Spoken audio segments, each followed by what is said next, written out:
Well, the New York Jets releasing quarterback Tim Tebow today, just 13 months after signing the popular player in a highly controversial trade. WSJ sports reporter Mike Sealski joins us now with more details. Mike, thanks for being here. Thanks, Kelsey. So what went wrong here? What happened with Tim Tebow's time at the Jets?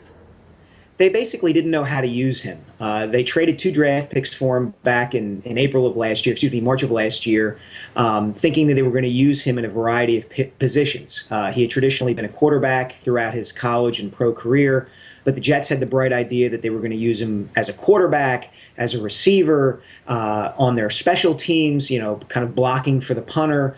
And as it turned out, they really didn't know what to do with him. He didn't get along. By the end of the season, he and the team's offensive coordinator, Tony Sperano, really weren't seeing eye to eye. Sperano really didn't know what to do with him, wasn't creative enough to know how to use him. And as of this morning, the Jets had 6 quarterbacks on their roster, which is an awful lot of quarterbacks.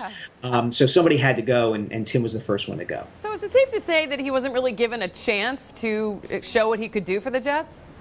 I think that's fair to say. The problem is that Tebow's style of play, the way he plays quarterback, is so different from just about everybody else in the National Football League that any team that acquired him was going to have to revamp its entire offense to kind of cater to his skills. He's a very good runner.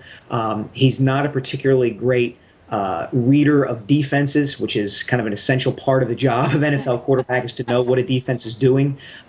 He's not quite as skilled in that area of the game. So if he was going to get a shot with the Jets, they were going to have to completely change their offense, and they weren't willing to do that. So is there any place to place blame here, or is that not really worth doing at this point? I mean, obviously this quarterback had some success with the Broncos, came to New York, wasn't really able to shine, as you said. So who's to blame in this situation? I think you can put blame in a lot of places. I think you can put blame on the Jets for thinking that they could bring in Tim, who at the time was the NFL's most popular and controversial player, and think that the hullabaloo that came with him wasn't going to affect them. I mean, there were cameras at every practice and training camp. There was always a media horde in the locker room, and it was all for this guy who they felt like really couldn't help them. And they kind of knew that early in his tenure. So you can blame the Jets. You can blame Tim to a certain extent for not having the requisite skills to be a conventional NFL quarterback and to make it easier on himself to stay in the league. I mean, his future is uncertain at this point.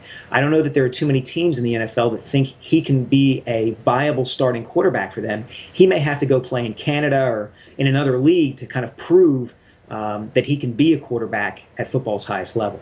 Wow, uncertain future, but we certainly wish him well. Thanks so much, Mike, for bringing it to us. Thanks, Kelsey. All right, and of course, everybody can continue to follow this from all the sports reporters here at the WSJ on WSJ.com.